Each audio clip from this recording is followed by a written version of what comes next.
Hi everyone, thanks for checking out XOTIC PC's video review of the AORUS CF3 Plus. This is a 13.9 inch screen. It's matte type with a max resolution of 3200 by 1800, so it's a higher resolution screen. The CPU is an i7 4860HQ 2.4 to 3.6 gigahertz processor. It is integrated onto the motherboard, so it cannot be upgraded. The RAM, we're looking at 16 gigs pre-installed at 1600 megahertz, and that's two 8 gig sticks. For the video card, we're looking at Nvidia's GTX 870M, and that is the 6 gig version. For your hard drives, we're actually using two 256 gigabyte mSATA drives in RAID 0, so you're getting a total of 512 gigabytes in there. For the wireless card, Intel's AC7260, Windows 8.1 is pre-installed. Comes with a 2-year AORUS warranty on there.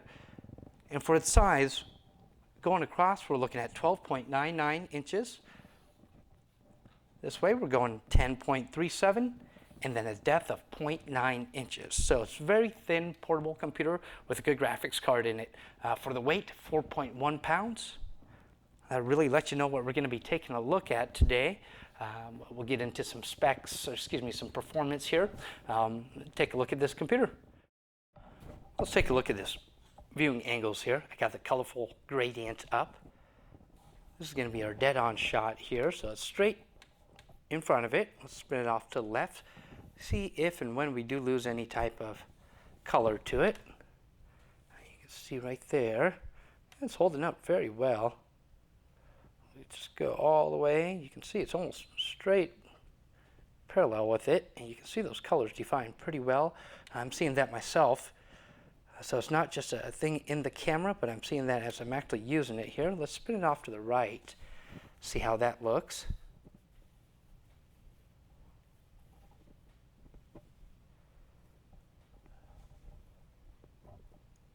And again, I'm seeing that in person as well. So it's holding up very good left and right.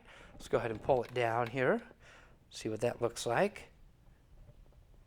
Oh, that was the detection point where I thought I was going to close the lid. That was what caught me off guard there a little bit sooner than normal. Try it again here. So there we go. So up to the point where it thinks it's going to shut off, it holds that color very well. You can kind of see the angle I'm at right now before that shuts off. Let's try to close it like this here so you can see right there. Let's go ahead and lean it back.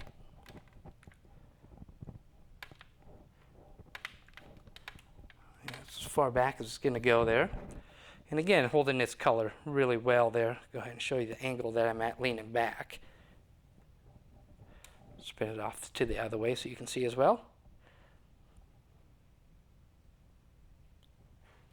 So there we have it, some pretty good viewing angles on it. Get the keyboard here, take a look at the flex, if there is any. You can see I'm pushing down on it. I've taken it off of the Lazy Susan, so it's sitting right on a piece of particle board. So it's nice and solid underneath of it. And you can see there's not a whole lot of flex on the keyboard itself. Let's zoom out a little bit here. You can see, I'm pressing down on it under normal typing. I don't see that causing any issue at all. Go around the corners here. And the keyboard itself is also backlit. You do that by hitting the function in the space bar. It's off right now, but there are two settings. So off, low, high, and back to off. So just hold down function and press the space bar to toggle between those. And then we have our touchpad over here too. It is kind of that glass surface on there, nice and smooth. As I run my finger across, it is one solid piece. There's a line going down the middle just to show you that left click and right click. But there's no physical button right there, so it just goes right across. Taking a look at the ports on the computer, we're on the back left-hand side. Very first port back here, that's going to be your Kensington lock. Then we're going to follow that up with a mini display port. We got your HDMI, USB 2.0, microphone in and headphone out. Right here, this looks like it would be an exhaust port by design, but obviously where it's located wouldn't be one. That's most likely going to be a speaker out. Once we open up the bottom of this computer, we'll go ahead and verify that, but that's what it looks like to me right now. Right in the middle here, we got our status indicator lights. We'll go over those in a minute as well once we can go over what the little icons on top above are. On the right hand side, another one of those ports that looks like they got exhaust port, but again, most likely going to be your speakers, followed by your memory card reader there. That's going to be your like secure digital. 2 USB 3.0 ports, and you can tell those are the blue tabs instead of the black on like we saw on the other side. Here's your power button. So the power's on the right hand side instead of up above the keyboard. We've got our exhaust ports right after that. So there's one on that side. Got your AC adapter, power in, and then your Ethernet port 10100, 1000. Second exhaust port here on the left, and ending up right at that Kensington lock where we started off. As mentioned, we're taking a better look at the status indicator lights. As you can see above it, these lights are right underneath the touchpad.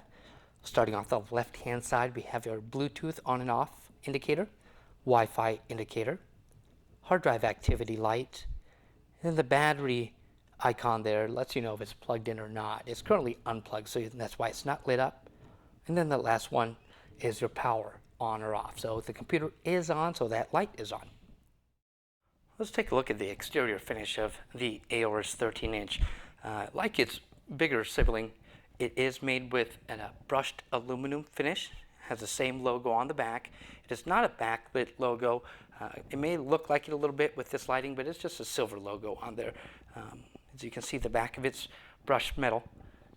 The chassis is also brushed metal, and you'll see it on the bottom as well.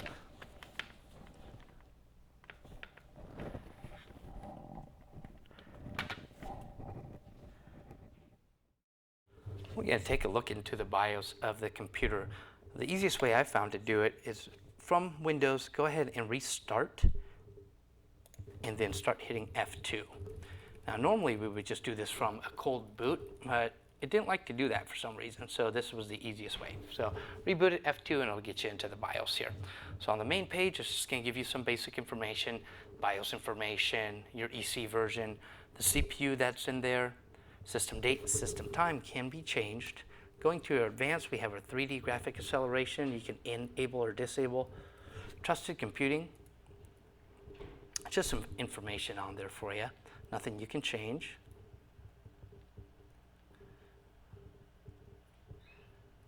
Oops, let's go back here. There we go. Trusted computing.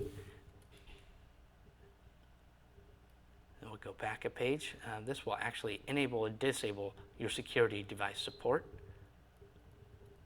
We'll go back on onboard device configuration, wireless LAN, Bluetooth, RTC support, and your webcam. You can enable or disable those.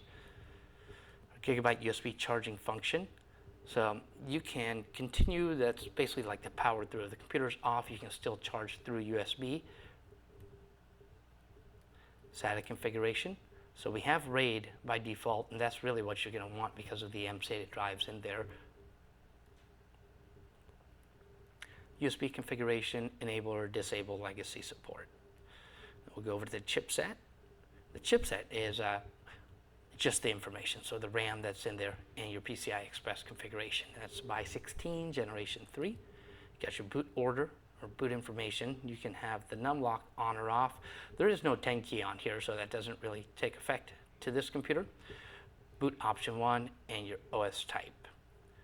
Going over to security, you can set a password and default secure boot on, enable or disable. And then we can save and exit. And we'll go ahead and do that. So we'll say configuration and exit, and we'll hit yes. And I'll just reboot into Windows. We're going to check out the boot up times for the computer now. Again, this hard drive configuration is 256 gigabyte MSATA drives in RAID 0. So I expect it to be pretty quick. We got my phone up there. We're going to hit the start button and the power button at the same time, kind of time it to see how long it takes. So power button's over here. Let me find that. There we go. So we'll go 3, 2, 1.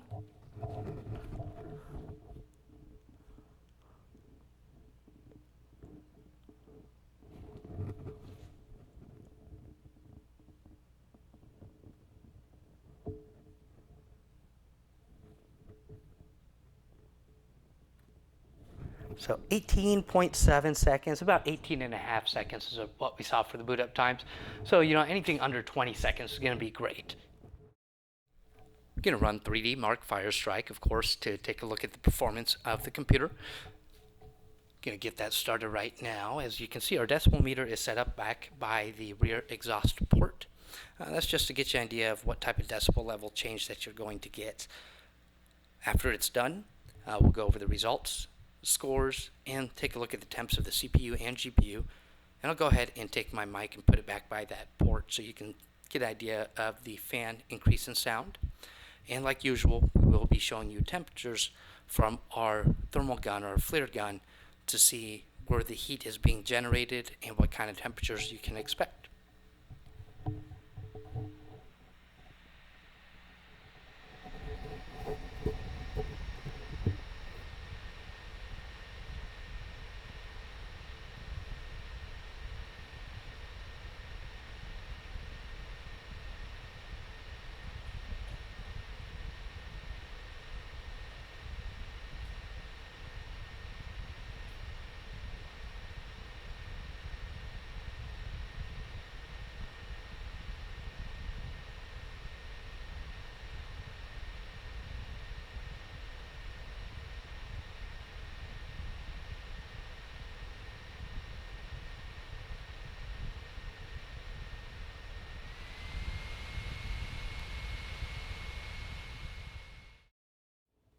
3D Mark Firestrike's finished up here. We see a score of 4,130, graphics score 4,503, physics score 8,771, and a combined score of 1,711.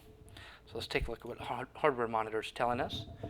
As you can see here, the temps are 96, 97, 98, and we're looking at GPU temps of 90 on there. So 3D Mark Firestrike's one of the most demanding ones out there, so we expect to see the highest temperatures. A thin chassis like this is going to not provide the best cooling, but it is geared more towards mobility and still giving you that gaming capability on there. So for the design of this computer, those temps are kind of where we would expect them to be. We went ahead and ran Crystal Disk Mark to check the speeds of the RAID configuration in the computer. As you can see, it's pretty fast on the read speeds, almost a gigabyte per second. So we're looking at 957.9 megabytes per second for the read time. The write time also fast, 753.3 megabytes per second. And you can see the other numbers, the 512K speed, 4K speed, and 4K QD32 speeds. We're going to pop open the bottom of the notebook to take a look at the internals of the computer. You're going to see a few screws going around the perimeter of it. Those do require a T6 screwdriver. Once you've undone that, there's not really anything too tricky to it. Just find a good spot to lift open the bottom. I found by the USB ports was the easiest. So we'll go ahead and lift that up. Just start popping it around. Once you've got it, it just moves away. So again, on this one, nothing to worry about disconnecting before you move it away. You'll see right towards the front here, that is where the battery's at. As we talked about earlier, here are speakers. So the ports on the front are going to be for the speakers. Got one of the SATA drives right here. The second one's over here. So there's two of them. Those are 256 gigabytes each in RAID 0, so you get 512 total. We got one of the fans right here, exhaust here, and then we got our GPU here and our CPU here. So the heat transfer pipes going out to the exhaust ports exhausted by the fans here. Got a wireless card right here, and then you got your two RAM slots right here. So there is not a regular hard drive bay on here for a 2.5 inch. It just supports the SATA drives, those two there. That really will cover the internals of the computer. Well, let's get about finish up our look at the AORUS X3 Plus. I want to thank you for taking your time to check out our review on it. If you have any further questions, feel free to contact us. Our toll-free phone number, 1-877-289-9999. 9684. You can email sales@exoticpc.com. We also have live chat available with real people to answer your questions for you. Just jump on our website, www.xoticpc.com. And our sales hours are 9 to 5:30 p.m. Central Time, Monday through Friday. If you have any questions, feel free to comment below. Subscribe if you like the videos that we do. And any concerns or anything else you want to reach out to us about, feel free. Thanks again.